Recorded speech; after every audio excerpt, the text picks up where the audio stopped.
شهر رمضان الذي أنزل فيه القرآن هدى للناس وبينات من الهدى والفرقان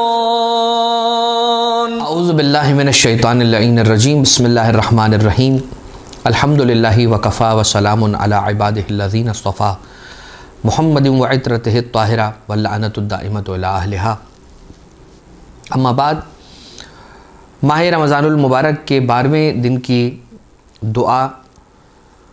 کہ جسے امام معصوم علیہ السلام یوں تعلیم فرماتے ہیں بسم اللہ الرحمن الرحیم اللہم زینی فیہ بالستر والعفاف واسترنی فیہ بلباس القنوع والکفاف واحملنی فیہ علی العدل والانصاف وآمنی فیہ من کل ما اخاف بعصمتک یا عصمت الخائفین۔ اے پروردگار مجھے پردہ پوشی اور پاکیزگی کے ذریعے سے اس دن میں زینت عنایت فرما، زینت بخش دے۔ وسترنی فیہ، اور اس دن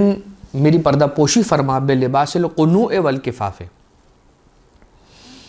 قناعت اور کفایت کے ذریعے سے میری پردہ پوشی فرما، مجھے بچا لے، مجھے بچا کے رکھ، سنبھال کے رکھ۔ وَاحْمِلْنِي فِيهِ عَلَى الْعَدْلِ وَالْإِنصَافِ، اور مجھے عدل اور انصاف کے کاموں کے اندر مشغول کر دے۔ وَآمِنِّي فِيهِ مِن كُلِّ مَا أَخَافُ، اور اس دن میں مجھے ہر اس چیز سے امان عنایت فرما دے کہ جس سے میں خوف کرتا ہوں، اس سے مجھے بچا لے۔ بِعِصْمَتِكَ يَا عِصْمَةَ الْخَائِفِينَ، اے خوف کرنے والوں کو بچانے والے، تجھے تیری عصمت کا واسطہ ہے، مجھے بچا لے۔ اس دعا کی تلاوت ماہ رمضان کے 12ویں روز کی دعا کی تلاوت کا ثواب یوں بیان کیا جاتا ہے روایت میں کہ من دعا بھی، جو اس دعا کی تلاوت کرتا ہے بدلت سیئاتہ حسنات، اس کی برائیوں کو حسنات، اس کی سیئات کو حسنات میں تبدیل کر دیا جاتا ہے، اس کی برائیوں کو اچھائیوں سے بدل دیا جاتا ہے۔ وَغُفِرَ لَهُ مَا تَقَدَّمَ مِن ذَنبِهِ وَمَا تَأَخَّرَ، اور پروردگار عالم مغفرت فرما دیتا ہے، معاف کر دیتا ہے اس کے ہر وہ گناہ، ہر اس ذنب کو کہ جو اس نے انجام دیے تھے یا جو وہ انجام دینے والا ہے، اس سے پروردگار عالم مغفرت فرما دیتا ہے، اس کی غفران اس کو پروردگار عطا کرتا ہے۔ اب جو اس نے غلطیاں کر رکھی تھیں اس کو معاف کر دینا، لیکن جو کرنے والا ہے اس کو بھی معاف کر دینا، اس کے معنی کیا ہے؟ اس کے معنی غالباً یہی ہوں گے کہ انسان کو پروردگار اتنا پاک و پاکیزہ کر لے گا اور بچا لے گا کہ وہ آئندہ ذنوب کے اندر گرفتار ہی نہ ہو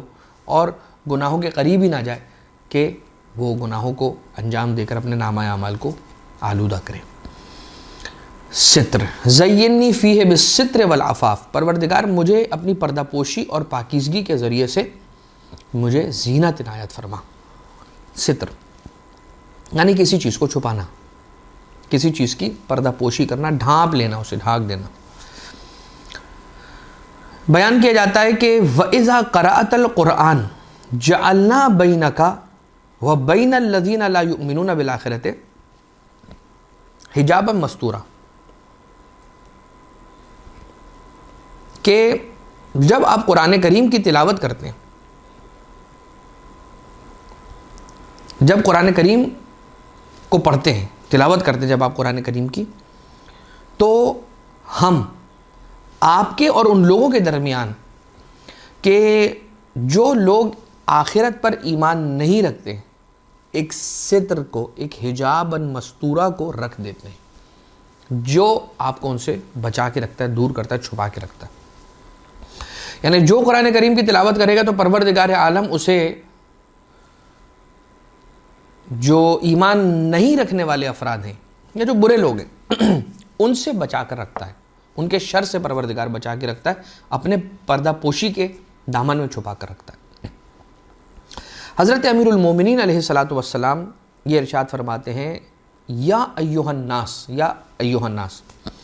طوبی لمن شغلہ عیبہ عن عیوب الناس۔ ستر کرنا، پردہ پوشی کرنا یعنی کیا؟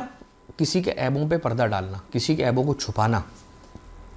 مولا کائنات علیہ السلام ارشاد فرماتے ہیں کہ خوشخبری ہے اس کے لیے، انسانوں جتنے بھی انسان سن رہے ہیں، جہاں تک مولا کائنات علیہ السلام کا یہ جملہ پہنچ رہا ہے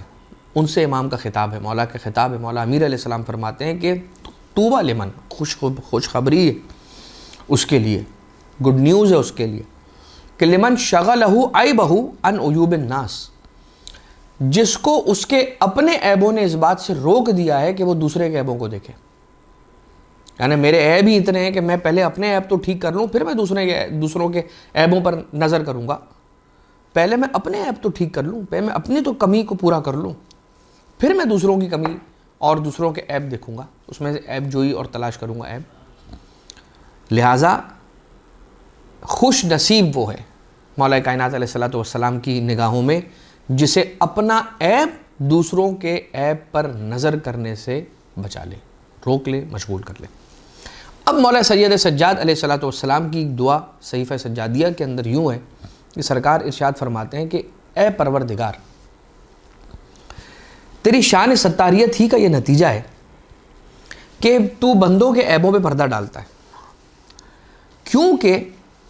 رب ذوالجلال کو یہ بات گوارا نہیں ہے کہ اس کے بندے دوسروں کی نظروں میں ہلکے ہو جائیں اور اپنے چھپے ہوئے عیبوں کی وجہ سے وہ ذلیل ہو جائیں۔ پروردگار کو یہ بات قبول نہیں ہے، اسے گوارا نہیں ہے کہ اس کے بندے اپنے چھپے ہوئے عیبوں کی وجہ سے دوسرے بندوں کے سامنے ذلیل اور رسوا ہو جائیں اور کم ہو جائے ان کی عزت۔ اس لیے پروردگار عیبوں پہ پردہ ڈالتا ہے اور کسی کا عیب ظاہر نہیں کرتا، حالانکہ وہ جب چاہے لوگوں کا چھپا ہوا عیب لوگوں کے سامنے لا سکتا ہے اور ان کے رازوں سے پردہ ہٹا سکتا ہے اور انہیں ذلیل و رسوا بھی کر سکتا ہے۔ اور جو ان کی بدعمالیاں ہیں اس کا تقاضا بھی یہی ہوتا ہے کہ وہ رسوائی کا سامنا کریں اور وہ رسوائی کو اٹھائیں، لیکن پروردگار عالم کی ستاریت بیچ میں آ جاتی ہے اور اس کا ستار ہونا اپنے بندوں پہ ایسا کرم کر جاتا ہے کہ رب ذوالجلال اپنے بندوں کے عیبوں کو لوگوں سے چھپا کے رکھتا ہے۔ کیا یہ خوب ہو جائے کہ ہم پروردگار عالم کی صفت کو کچھ حد تک، جس حد تک ہم کوشش کر سکتے ہیں، ہم کر سکتے ہیں، اپنائیں کہ کسی کا عیب دیکھا خاموش ہو گئے،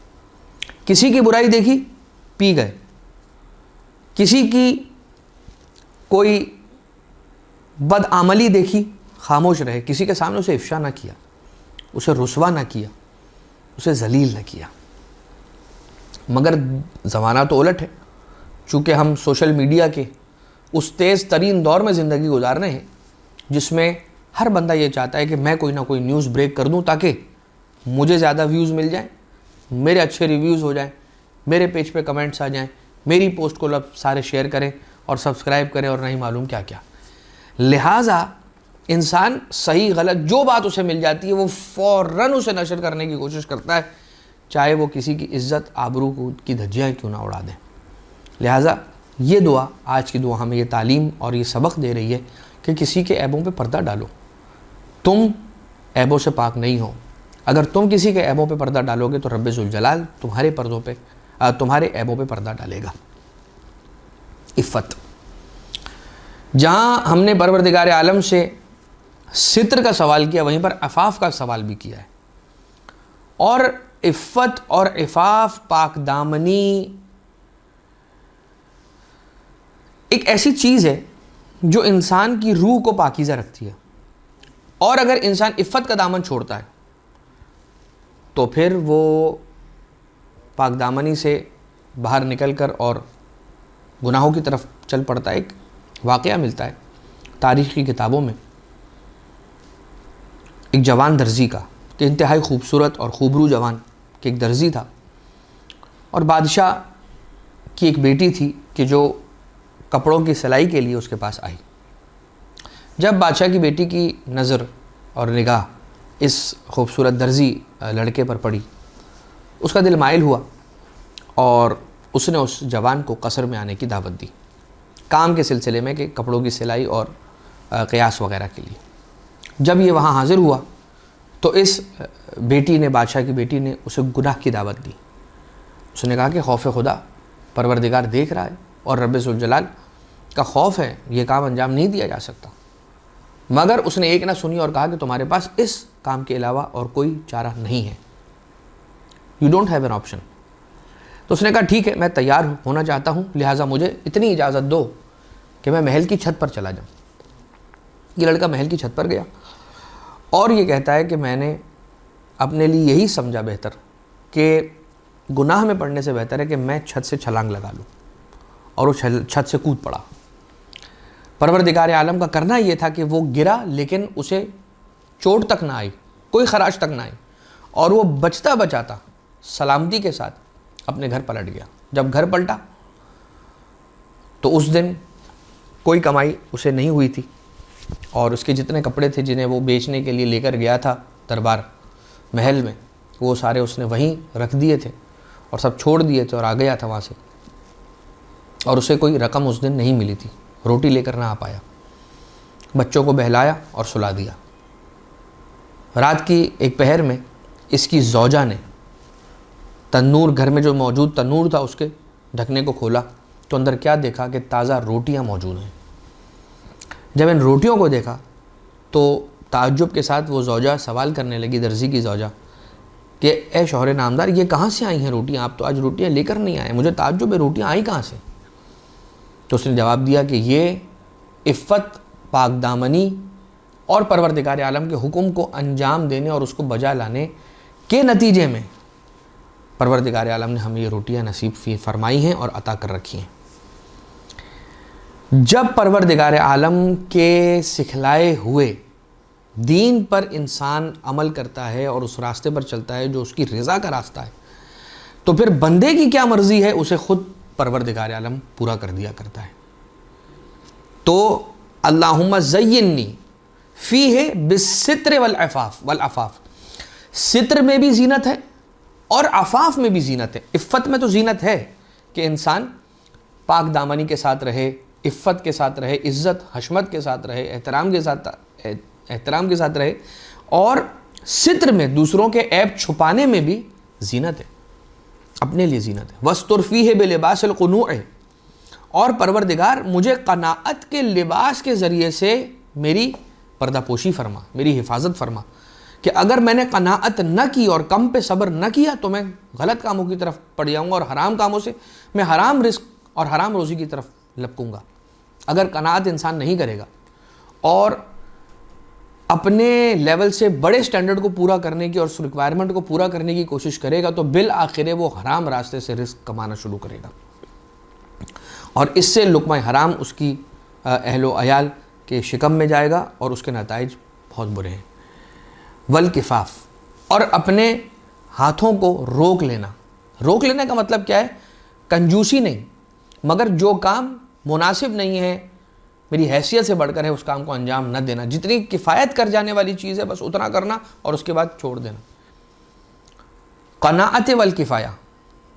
پروردگار اس کے ذریعے وَحْمِلْنِي فِيهِ عَلَى الْعَدْلِ وَالْإِنصَافِ، اور پروردگار مجھے عدل اور انصاف کرنے کی توفیق عنایت فرما، مجھے توفیق عنایت فرما کہ میں عدل اور انصاف سے کام لوں، ظلم نہ کروں، جہالت کا مظاہرہ نہ کروں، اور جس چیز سے میں خوف کرتا ہوں اگر یہ تین چیزیں میں نے کر لیں تو چوتھی چیز پروردگار مجھے خود عطا کر دے گا۔ اگر میں نے ستر اور عفاف سے کام لیا، لوگوں کے عیب چھپائے، لوگوں کے ساتھ عفت اور پاک دامنی کے ساتھ رہا، اگر میں نے قناعت کی، صبر کیا اور عدل اور انصاف سے لوگوں کے درمیان برتاؤ کیا، تو مجھے جس چیز کا خوف ہے پروردگار اس سے مجھے امان عطا کرے گا۔ بے عصمتک یا عصمت الخائفین، اے خوف زدہ لوگوں کو بچا لینے والے، اپنی عصمت کے واسطے سے میری حفاظت فرما۔ اس دعا کے صدقے میں کہ پروردگار ہم سب کے دامن کو پاک اور پاکیزہ رکھے، آلودہ ہونے سے بچائے، آنکھوں کے گناہ، کان کے گناہ، زبان کے گناہ، ہاتھوں کے گناہ، جتنے گناہ کبیرہ اور صغیرہ ہیں ان سے ہمیں محفوظ فرمائے، اور امام زمانہ عجل اللہ تعالیٰ فرجہ الشریف کے ظہور میں تعجیل فرمائے۔ وآخر دعوانا ان الحمد للہ رب العالمین، وصلی اللہ علی محمد وآلہ الطیبین الطاہرین۔